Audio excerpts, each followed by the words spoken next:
Episode की शुरुआत वहीं से होती है जहाँ से पिछला एपिसोड खत्म हुआ था। हेमे और साथू जो होते हैं वो काफी ज्यादा परेशान होते हैं क्योंकि जो प्रिंसेस है वहाँ से भाग चुकी होती है। तभी वहाँ पे एक पर्सन आता है जो कहता है कि तुम लोग प्रिंसेस की वजह से काफी ज्यादा परेशान हो, पर मैं बता दूं कि वो ऐसे ही है और तुम्हारे लिए उसके पास से रिंग लेना काफी ज्यादा मुश्किल होने वाला है। तभी साथू उससे पूछता है कि आखिर आप है कौन, जिस पे वो पर्सन बताता है कि उसका नाम जट है और वो यहाँ का किंग है और अभी जो यहाँ से भागी थी उसका नाम नेपोटिस है जो उसकी छोटी बहन है। उसके बाद साथू से पूछता है कि क्या तुम मेरी रिंगिंग हो, जिसपे साथू हाँ कहता है। उसके ये कहने के बाद ही वो लोग उसे पकड़ लेते हैं। जो चीज देखे हमें कभी तो परेशान लगती है, जिसपे जज बताता है कि तुम लोग चिंता मत करो, हम बस उस पर नजर रखने वाले हैं। उसके बाद में अगले सीन में दिखाया जाता है कि वो लोग सातों को जेल में डाल देते हैं। तभी जो सातों होता है उसे पूछता है कि आखिर मेरी गलती क्या है। जज उससे बताता है कि उसकी बहन काफी ज्यादा भोली और काफी ज्यादा काइंड है और वो उससे बहुत ज्यादा प्यार भी करती है और वो इस पैलेस से कभी भी बाहर नहीं गई, इसलिए उसे बाहर के लोगों के बारे में कुछ भी नहीं पता। और वैसे भी वो अभी सिर्फ बच्ची है और उसकी उम्र सिर्फ 54 ईयर है। जो बात सुनकर सातों कभी हैरान रहता है। तभी जज कहता है कि उसका भाई होने के नाते मेरा फर्ज बनता है कि उसकी सुरक्षा का ध्यान रखना, इसलिए हमारा फर्ज बनता है कि ये जानना कि तुम सही हो या फिर नहीं। पर तुम चिंता मत करो, हम तुम्हें 80 साल बाद छोड़ देंगे। ये बात सुनने के बाद सातों हैरान होता है और उससे कहता है कि तब तक तो मैं मर जाऊंगा। पर जो जज होता है उसकी बात नहीं सुनता, वहाँ से चल जाता है। उसके बाद वो कह रहा होता है कि एविस किंग हो या फिर कोई और, तब तक ये बैरल है, हम बिल्कुल सेफ है, इसलिए हमें इसके स्रोत रिंग ऑफ वॉल को प्रोटेक्ट करते रहना होगा। उसके बाद हमें 3 दिन बाद का सीन दिखाता है जहाँ पे जो सातों होता है वहाँ पे भी जेल में होता है। तभी वहाँ पे एक एल्फ आती है जिसे देखे सातों चिल्लाने वाला होता है, पर जो एल्फ होती है उसका मुंह भंगा देती है और उससे कहती है कि चिल्लाने की जरूरत नहीं है, मैं तुम्हारी मदद करने आई हूँ। मुझे पता है कि तुम 5 रिंग जमा करना चाहते हो, पर मुझे एक बात बताओ, तो 5 रिंग जमा करने के बाद तुम एविस किंग को हराओगे या फिर तुम्हारा कोई दूसरा मकसद है। जिस पे सातों बताता है कि वो यहाँ पे हिमे के लिए आया है और वो उसके साथ पूरी जिंदगी जीना चाहता है। ये बात सुनने के बाद जो एल्फ होती है वो हंसने लगती है और कहती है कि तुम्हारे पास रिंग किंग की पावर है, पर फिर भी तुम एक ही लड़की के साथ पूरी जिंदगी जीना चाहते हो। उसको जो एल्फ होती है वो सीक्रेट एग्जिट को ओपन करती है और सातों को अपने साथ आने के लिए कहती है। सातों जो होता है उससे पूछता है कि आखिर तुम मेरी मदद क्यों कर रहे हो, जिस पर वो एल्फ बताती है कि वो असल में यहाँ की गार्ड है और वो जानती है कि सातों ही है जो एविस किंग को हरा सकता है, जिसके बारे में जड भी जानता है। पर फिर भी वो ऐसा कुछ भी नहीं करेगा क्योंकि उसे उस बैरल को बचाना है जो हमारे लिए एक पिंजरे जैसा है। उसकी वजह सातों होता है उस एल्फ के साथ जाता है जहाँ पे उसे 2 स्टैचू मिलते हैं। तभी सातों जो होता है वो देखता है कि उन 2 स्टैचू के हाथ में रिंग ऑफ वॉल होती है। तभी एल्फ बताती है कि ये वही रिंग है जिसके लिए तुम आए थे। पर तभी उन्हें पता चलता है कि वहाँ पे कोई तो आ रहा होता है, इसलिए वो दोनों छुप जाते हैं और हमें पता चलता है कि वो असल में प्रिंसेस नेपोटिस सही होती है जो उन दोनों स्टैचू से कहती है कि मॉम डैड दूसरी दुनिया से रिंग किंग आया है मुझे लेने के लिए, पर मैं उसके साथ नहीं जान देती क्योंकि मैंने आपसे प्रॉमिस किया है कि मैं इस जगह से कहीं भी नहीं जाऊंगी और मैं अपना प्रॉमिस निभाऊंगी। तभी ये सातों होता है वो एल से पूछता है कि ये स्टैचू किसका है, जिस पर एल बताती है कि ये स्टैचू असल में नेपोटिस के मॉम डैड का है, जिन्होंने जो भले ही पत्थर बन चुके हैं पर फिर भी अपनी माना से इस बैरियर को माना दे रहे हैं। तभी जो सातों होता है वो गलती से आवाज कर लेता है जिसे नेपोटिस सुन लेती है और वो कहती है कि वहाँ पे कौन है। वही पर जो सातों होता है इस चीज से बचने के लिए पंछियों की आवाज निकालने लगता है, जिस पर जो एल होती है चिल्लाने लगती है और उससे कहती है कि इस जगह पे पंछी कैसे आ सकता है। तभी जो नेपोटिस होती है उन दोनों को देख लेती है। सातों जो होता है उसे शांत करने के लिए आगे आता है, पर जो नेपोटिस होती है वो सातों को देखकर काफी डर जाती है और वो बेहोश रहती है। पर जो सातों होता है वो सही टाइम पे आके उसे पकड़ लेता है। पर तभी नेपोटिस को ढूंढते हुए गार्ड वहाँ पे आता है, इसलिए उन लोगों को वहाँ से भागना पड़ता है। और जैसे ही गार्ड वहाँ पे आता है तो उसे वहाँ पर नेपोटिस नहीं मिलती और वो ये चीज जट को बता देता है। जो चीज जानने के बाद जो जट होता है कभी तो गुस्से में आता है, वो सभी से कहता है कि जैसे जट नेपोटिस को ढूंढो।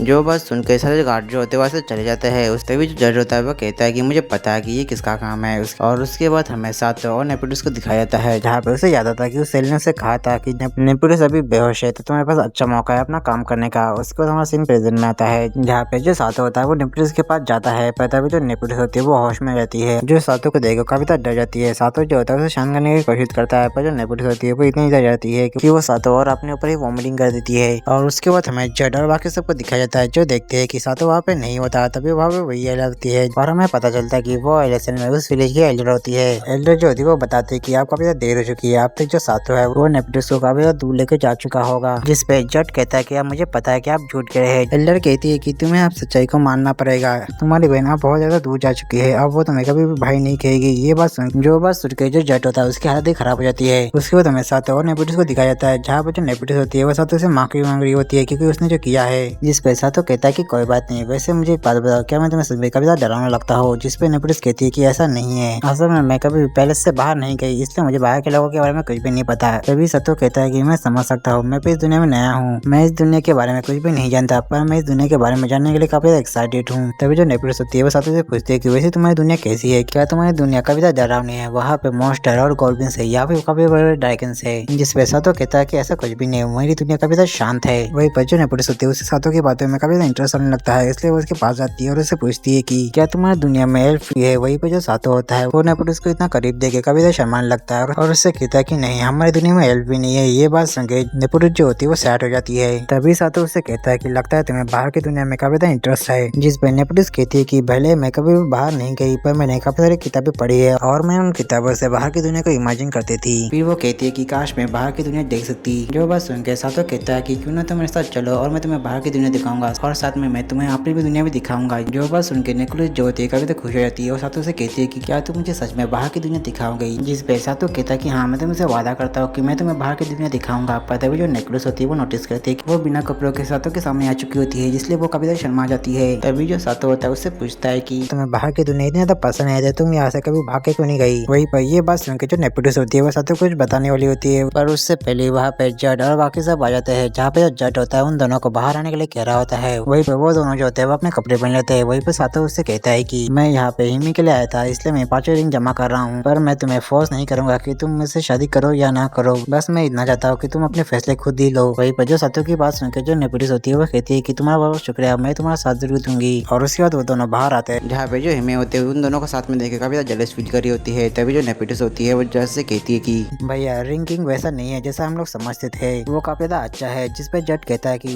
लगता है उसने तुम्हारा ब्रेन वॉश कर दिया है और तुम जानते हो ना कि हमारे मॉम डैड ने उस रिंग को पहना है जिसकी वजह से ही हम लोग यहाँ पे सुरक्षित है। जिस पर नेपोटिस कहती है कि भैया पर इसे ये तो नहीं बदलने वाला कि मैं उस रिंग को नहीं पहनने वाली और मुझे इस जगह को एक न एक दिन जरूर छोड़ना होगा। और जो जट होता है ये बात सुनकर काफी गुस्से में आता है और वो नेपोटिस से कहता है कि क्या तुम अपने मॉम डैड को धोखा देना चाहते हो, अगर ऐसा नहीं है तो चुपचाप मेरे पास आ जाओ। वही पर नेपोटिस होती है वो कुछ नहीं कह पाती और वो जट के पास आ जाती है। वही पर जो जट होता है वो साथों से कहता है कि रिंग किंग तुमने जो किया है अब उसके लिए तुम्हें सजा मिलेगी। पर तभी वहाँ पे एलियर रहती है और वो कहती है कि ये सब मैंने किया है। जिस पर जो जट होता है वो कहता है कि अब तुमने भी हाथ पार कर दिए, अब तुम्हें भी सजा मिलेगी। तभी एलियर कहती है कि मुझे नहीं पता कि तुम्हें रिंग किंग पसंद क्यों नहीं है, मैंने इसके ऊपर काफी देर तक नजर रखी थी जिससे मुझे पता चला कि ये बिल्कुल भी बुरा नहीं है और वैसे भी प्रिंसेस को किडनैप मैंने किया है ना कि इसने। जिस पे जट कहता है कि अभी के लिए मैं इसे छोड़ रहा हूँ पर अगली बार इसे नहीं छोड़ूंगा। इसे कहने के बाद वो नेपोटिस को लेकर अपने साथ चला जाता है और यही पर सीन शिप लोग हमें सातो और हिमे को दिखाया जाता है। जहाँ पे जो हिमे होती है वो सातो से कहती है कि मैं तुम्हारे लिए काफी ज्यादा परेशान हो रही थी। जिस पर सातो कहता है कि तुम मेरी चिंता मत करो, मैं बिल्कुल ठीक हूँ। तभी मैं कहती है कि मैं देख रही हूँ कि तुम और नेपोटिस कभी तक करीब आ रहे हो। जिस पर सातो कहता है कि क्या तुम्हें इससे जलन हो रही है। जिस पे हिमे कहती है कि क्या इसमें कोई गलत है। पर तभी वहाँ पे एलियर रहती है और उनके सामने झुक जाती है और उससे कहती है कि तुम्हारे साथ जो भी हुआ उसके लिए मैं माफी चाहती हूँ। तभी जो सातो होता है उस एलियर से पूछता है कि